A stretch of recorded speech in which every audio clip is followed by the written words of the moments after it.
मित्रांनो, तुम्हाला माहिती आहे का, आपल्या भुसावळमधील एक असं मंदिर ज्या ठिकाणी आहे शांतता आणि निसर्गरम्य वातावरण.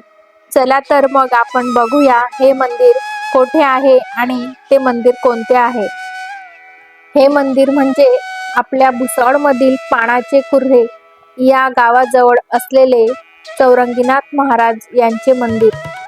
कुर्हा या गावापासून 1-2 किलोमीटर अंतरावर एका टेकडीवर चौरंगीनाथ महाराज यांचे मंदिर आहे. या मंदिराचा इतिहास शेकडो वर्षे जुना असून या मंदिराचे बांधकाम 1111 मध्ये करण्यात आले होते. या मंदिराचे बांधकाम जुन्या काळातील हेमाडपंथी पद्धतीने केलेले आहे. चौरंगीनाथ महाराज हे गुरु गोरक्षनाथ यांचे शिष्य होते.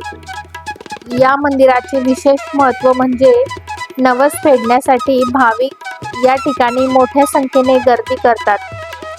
या ठिकाणी पोळा झाल्यानंतर दुसऱ्या दिवशी मोठी यात्रा भरते.